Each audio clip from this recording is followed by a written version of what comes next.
नमस्कार. स्वागत आहे तुमचं माझ्या चॅनलमध्ये. माझं नाव आहे विनया दुधाणे कुलकर्णी आणि ही माझी आई. माझं नाव आहे लक्ष्मी विष्णू दुधाणे. ओके. सो आज आपण बघणार आहोत गोडा मसाल्याची रेसिपी. हा गोडा मसाला म्हणजे जो आपण बाजारातून आणतो किंवा घरी काही गरम मसाले आणि इतर जिन्नसाचा बनवतो तो सुका गोडा मसाला नव्हे. हा मसाला आहे कांदा, खोबरं आणि काही इतर जिन्नसाचा. याला काही जण वाटप म्हणतात, वाटण म्हणतात, कांदा खोबऱ्याचा मसाला म्हणतात, पण माझ्या घरी याला गोडा मसाला म्हटलं जातं आणि मी लहानपणापासून आईला हा मसाला बनवताना बघते. फरक इतकाच आहे की पूर्वी ती मसाला तो पाट्यावर वाटायची, पाट्या वरवंट्यावर, आणि आत्ता आपण बघणार आहोत मिक्सरवर, कारण पूर्वी इतका आत्ता पाटा वरवंटा वापरला जात नाही. चला तर बघूया हा मसाला बनवण्यासाठी काय काय साहित्य लागतं आणि त्याची कृती.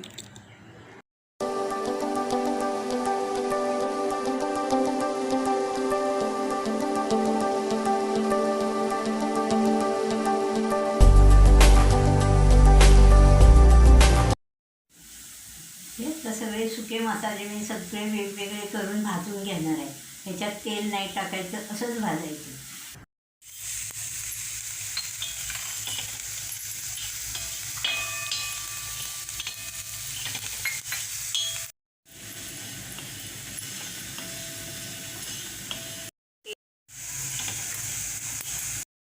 सुकीच भाजायची, त्याच्यात तेल वगैरे काही टाकायचं नाही.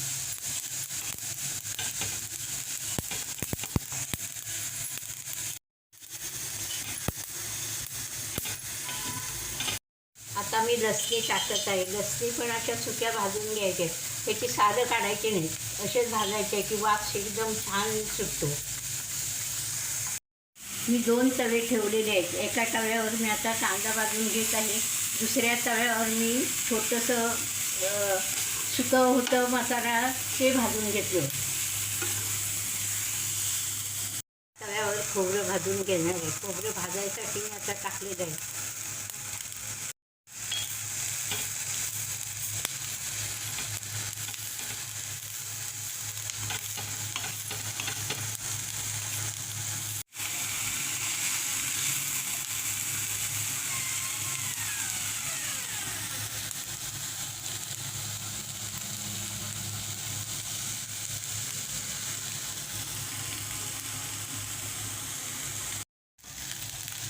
हे खोबरं भाजताना गॅस मी जरा बारीक ठेवलं.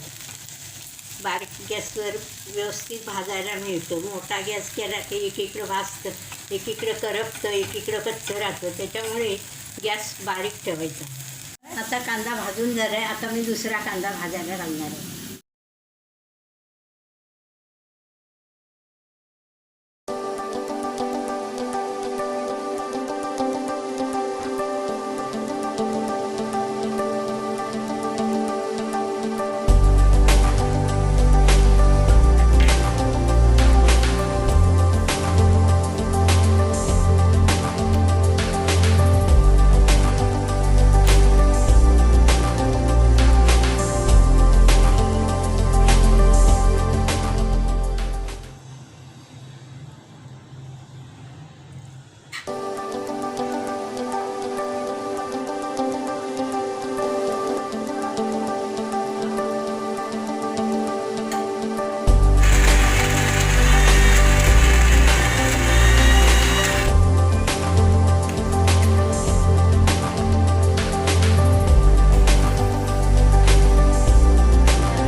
आपण एका एअरटाईट कंटेनरमध्ये ठेवू शकतो.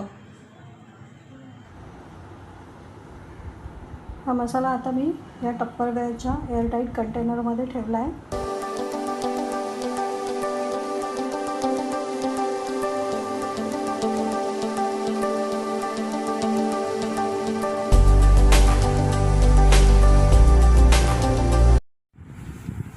आमचा गोडा मसाला करून आता तयार झाला आहे. तुम्ही पण असाच करा आणि आम्हाला दाखवा.